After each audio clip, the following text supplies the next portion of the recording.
Welcome to Revenue Boost, a marketing podcast, the ultimate resource for business leaders that need a boost in their revenue and business growth. I'm your host, Kerry Curran, and with over 20 years of marketing agency experience driving client business growth, I now run RBMA, Revenue-Based Marketing Advisors, where we help businesses like yours effectively scale revenue and growth. Learn more today by checking out revenuebasedmarketing.com or connect with me on LinkedIn. So today's special episode is Research-Driven Strategy, how valuable industry insights build brand credibility and drive demand, with our special guest, Linus Gregoriadis. He's the director and co-founder of London Research. Now, if you caught my popular previous episode, Original Research, Your Secret Weapon for Game-Changing Business Growth with Megan Lavin, you'll know that I'm a strong believer in original research to help position your business as an industry leader by bringing fresh insights and data that can elevate your brand and empower your clients. Because a data-packed paper can be a treasure trove of insights to fuel your content strategy. So in my conversation with Linus, we discuss insights on how companies use research to stand out in crowded markets, to establish thought leadership, and to support lead generation. Our conversation highlights the power of blending qualitative and quantitative data to create valuable content and deliver targeted insights, helping executives elevate their go-to-market strategies with data-driven approaches.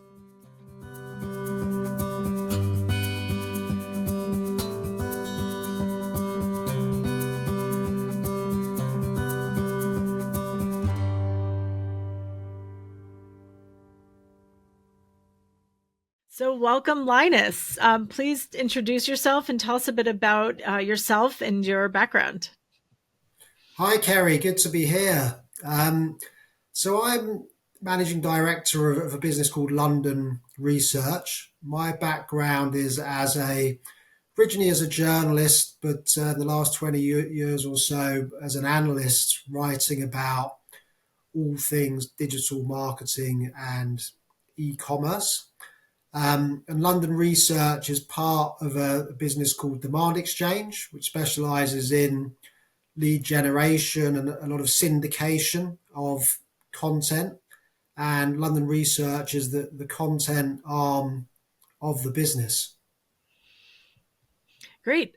So Linus, you and I have worked together many, many times over many years, working on lots of research that's provided value. Everything from why should I invest in Amazon or how do I invest in Amazon and why was our original paper Yeah, we worked on together retail back in media. in 2017. 2017. And then since then, we've covered multiple topics from the digital marketing landscape, media buying, including programmatic and digital out of home, and also more recently, the affiliate marketing space. So I know you and I both are huge advocates of original research papers for just building awareness, building credibility, kind of giving that more content to share and promote to build the brand perception. So talk about from your perspective, what are you hearing, or when you're talking to your prospects and your brands, what are they talking about when they call you and are interested in partnering for original research? I think a lot of organizations we speak to, that they're really trying to differentiate their voice in Mm-hmm. often quite kind of crowded Yeah. marketplaces. They want to be, it's a bit of a cliche, but they want to be thought leaders in Mm-hmm. a particular area. So we help them really develop and tell their stories. Mm-hmm. Great. And so when they're coming to you, like what are their goals? You talked about thought leadership. Are they looking at you mentioned lead generation or building a business case for investment, or what are some of the other types of or goals that they're coming to you with? It's generally a mixture, Kerry, of branding objectives, so kind of top of funnel Mm-hmm. awareness, and also a lot of it's driven by lead generation. That's partly a function of our sort of bigger business being able to deliver market qualified leads. So lead generation is definitely part of the picture. Mm-hmm. And our goal is to help them produce content that gets them well known and established, or even better known in a particular area, Mm-hmm. whether that's, I don't know, retail media or affiliate marketing, or marketing technology, marketing automation, and any topic really where they want to get a bit more uh, traction. Mm-hmm. And we talked about there's so much content and demand for content in that in the buying cycle today, especially for B2B, and they're spending more time trying to find out which partner really offers what they're looking for, or what the solution is, or who's very credible. So it sounds like there's a lot of opportunity to use this type of content and original data that really can help a brand stand out kind of in their entire content strategy and their go-to-market presence. Yeah, I mean that's really well summarized. There's some trends sort of happening in the background, which I think are leading to companies put more of a focus on some original, authentic content. One Mm-hmm. is the Gen AI, and there's Mm-hmm. so many articles, so much content and noise out there, which can often come across as pretty sort of samey and inauthentic, and a lot of it is just kind of regurgitated information that's already out there. And Mm-hmm. I guess the more savvy companies realizing, no, we need something original with its own, with a clear voice, proprietary data, some new insights to, so we come across as a bit different. Um, Mm-hmm. Another trend is the fact that, as for example, as B2B buyers, we're doing a lot more research online, and Mm-hmm. quite often there's some quite sort of well often quoted statistics about 70% of the buying journey is completed before someone speaks to a salesperson at an Mm-hmm. organization. Mm-hmm. Um, and companies realize that without that kind of great content out there, they're not going to be part of the conversation. They're not going to make it onto a long list or short list, Mm-hmm. unless they're being seen as providing kind of useful information, um, to ensure that they're under consideration. Right. And so I know in the papers where we've worked together in the past, the goals that I had on the business side were just that, to stand out as um, a leader in the space for our buyers, but also to serve as a tool. My goal was always that they would take the paper and go to the buyer, or the executive holding the purse strings or control over where the investment went, and say, look at this data, like this is what we need to be doing, this is, and ideally this is who we need to be doing it with. But to your point, it really serves as that tool to kind of, as I think you've said, kind of cement the reputation of the brand and stand out, and start that relationship for that buying journey.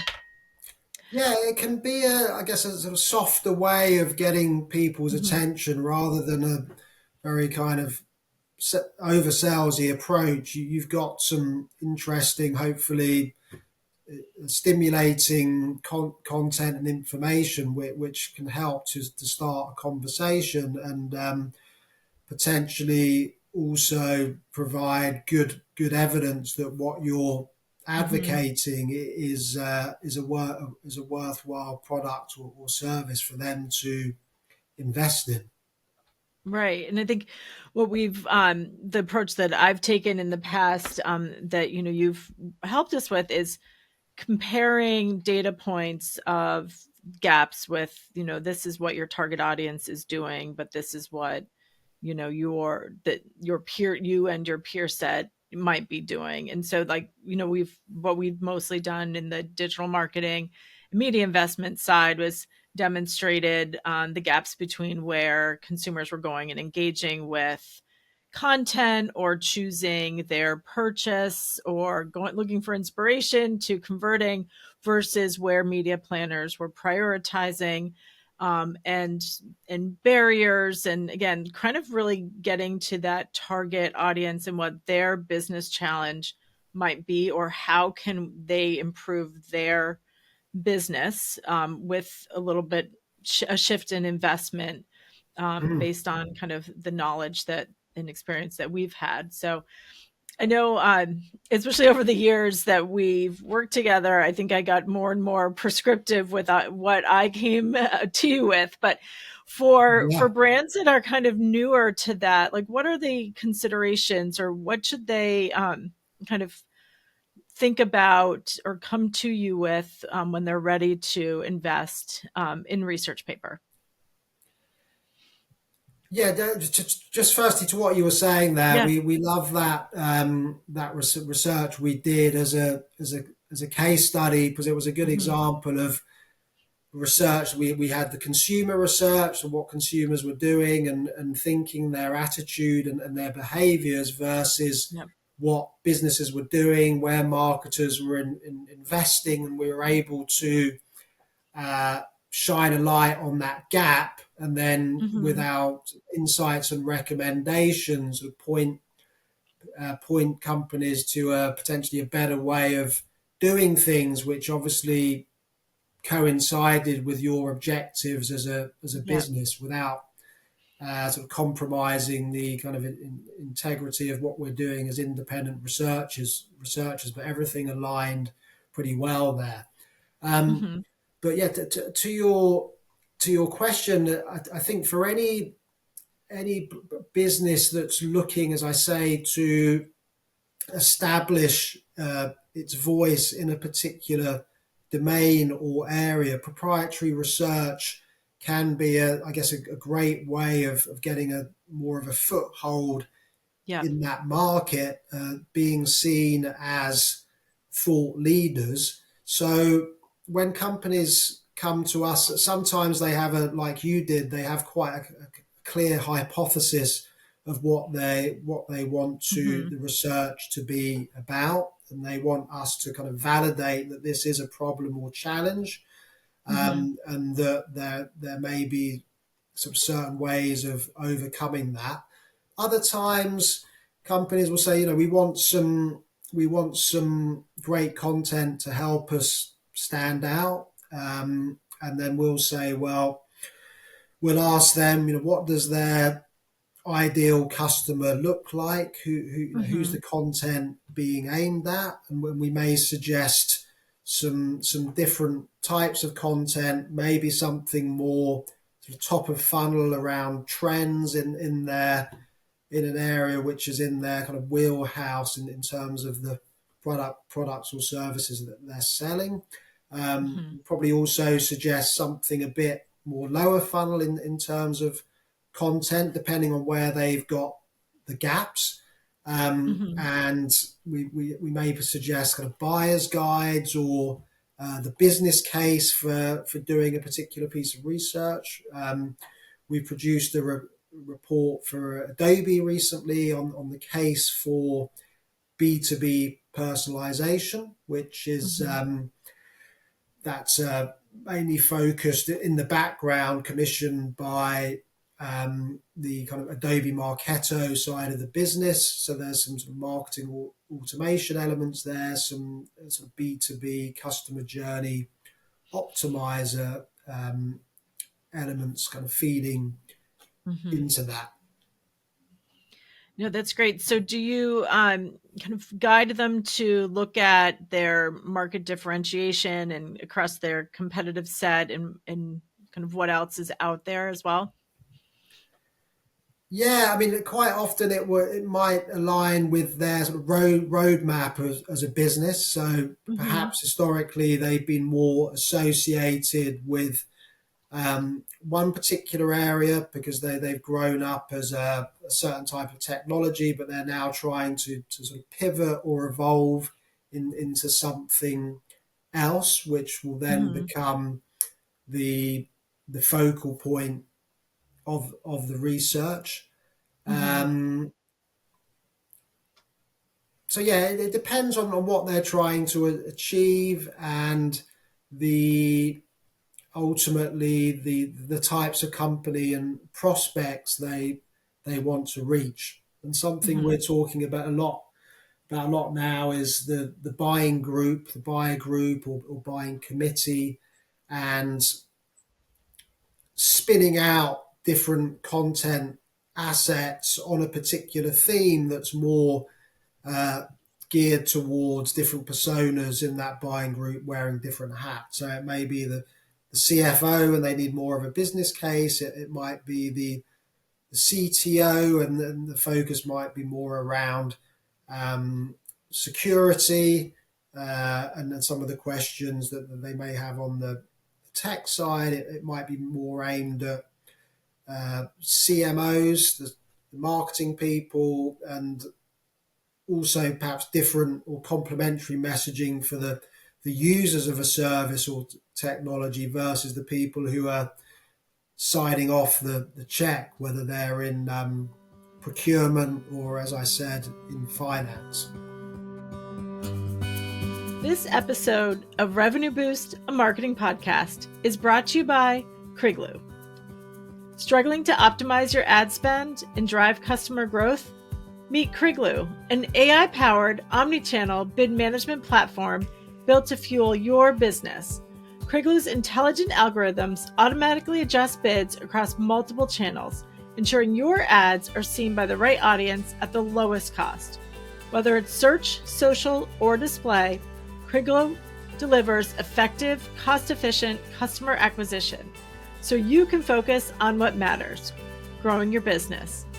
Ready to scale smarter? Visit Kriglu.com, Kriglo.com, and unlock your growth potential today.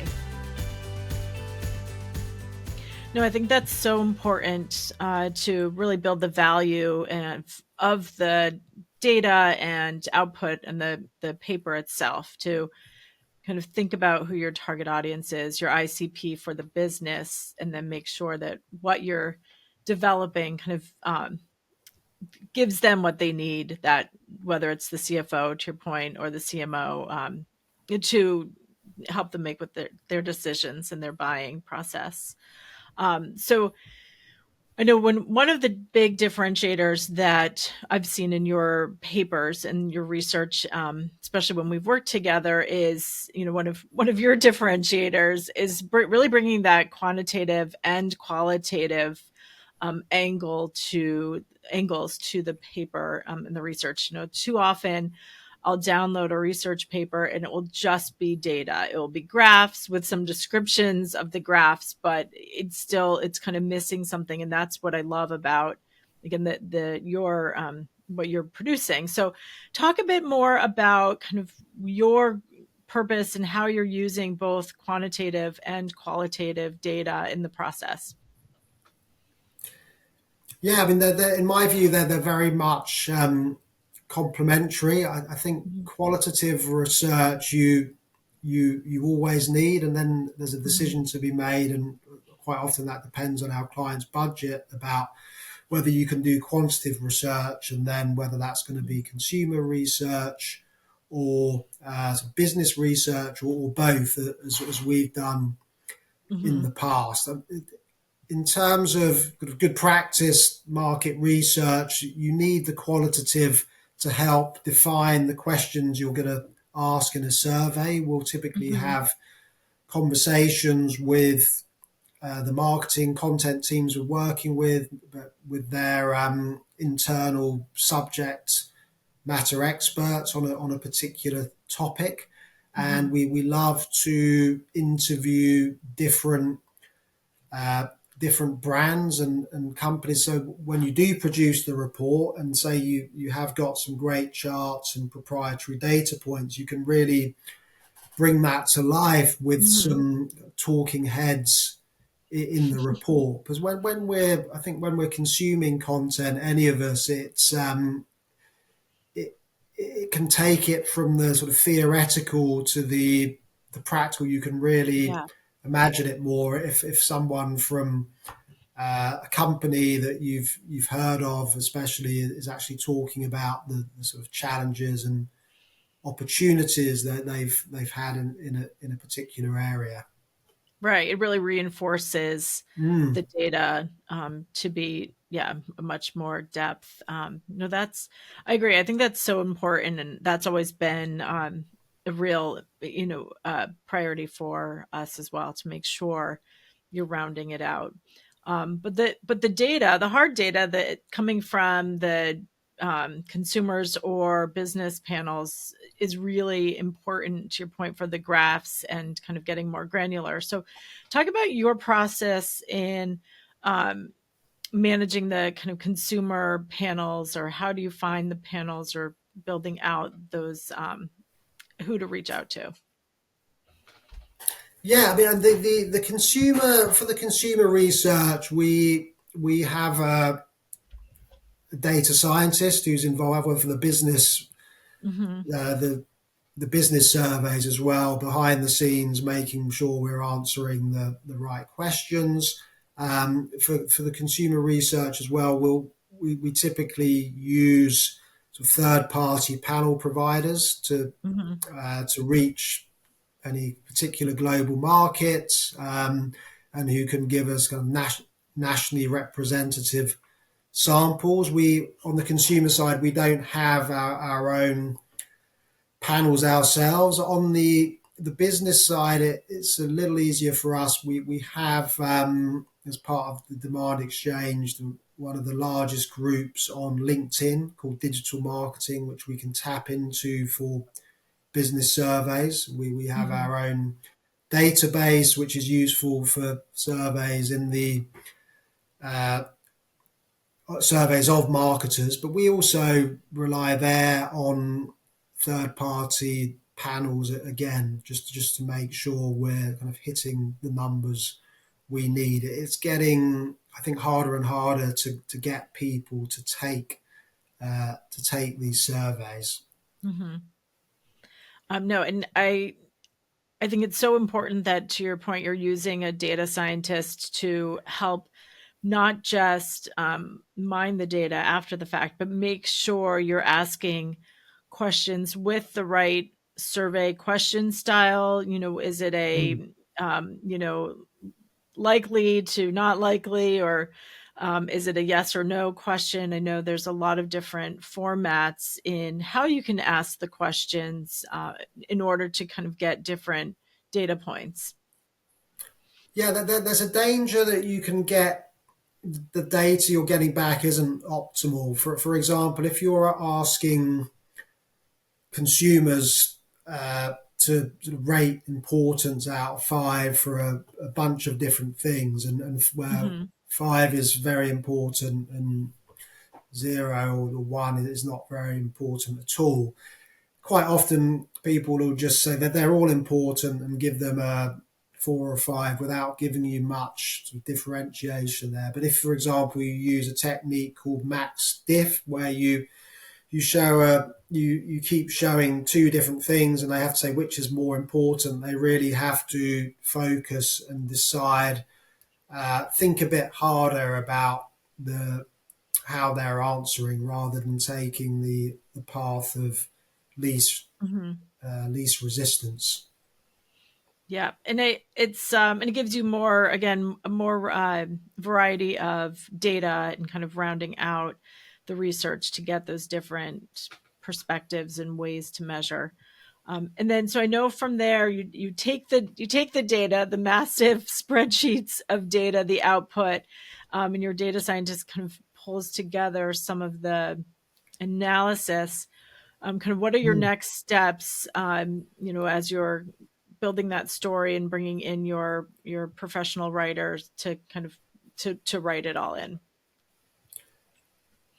Yeah, I mean, to a degree, you'll you have the hypothesis, and you're developing the story. You're looking at the Mm-hmm. data, building the story. I mean, sometimes you're reverse engineering it to a degree while still being doing it in a with an independent mind. But Mm-hmm. you know the types of stories you want to tell, and the emphasis might change depending on what the survey says. But the data scientist will sort of work, in our case, his magic on trying to sort of get under the skin a bit of what the data's Mm-hmm. saying, maybe do a kind of driver's analysis to say what's really behind those answers. They're doing, you're breaking things down maybe by company revenue size or geography. Mm-hmm. Uh, yeah, you're just kind of trying to get uh, really sort of work on the nuance and to develop that story. And I guess the business intelligence tools and the modeling is getting more sophisticated all the time, so that's speeding things up. No, that's great. And then for the final output, you work with your writers to build out that final report using that you mentioned earlier. There's no substitute for human writing when it comes to that final production. Yeah, I mean that's really important for us in that AI, Gen AI, it is useful maybe for doing a first pass at some of the analysis, throwing Hmm. out some ideas for summarizing some of the transcripts from your interviews, obviously anonymizing them as necessary if you're sort of putting them out there into Chat GPT or Google Hmm. Gemini or whatever.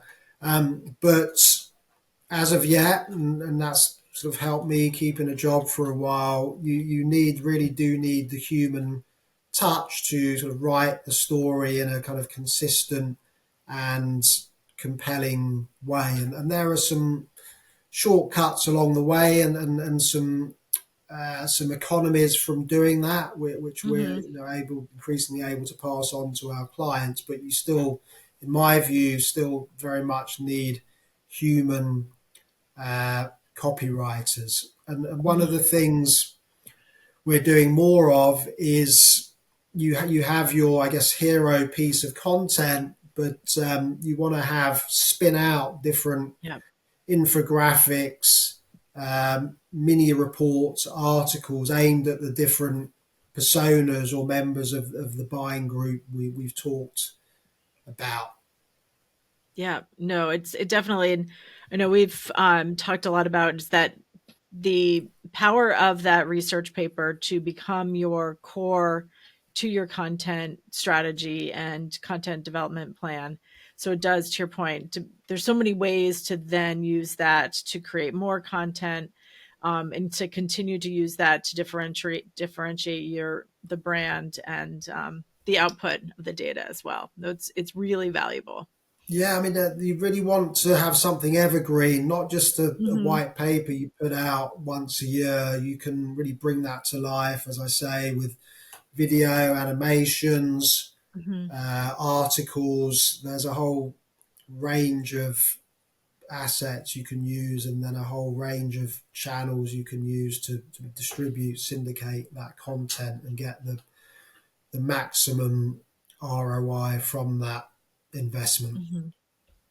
For sure. And so, Linus, thank you so much for your time today and for always being such a brilliant partner to work with. So I look forward to the next time you and I can partner together. But thank you for joining us on the podcast today. Thanks for having me, Kerry. It's been great. Thank you. I hope you enjoyed this episode of Revenue Boost, a marketing podcast. For more episodes and to learn how you can boost your revenue, go to revenuebasedmarketing.com. Stay tuned for our next episode, Driving Growth with Account-Based Marketing, how to find and target your ideal customers. And be sure to subscribe to Revenue Boost, a marketing podcast for more strategies to grow your business.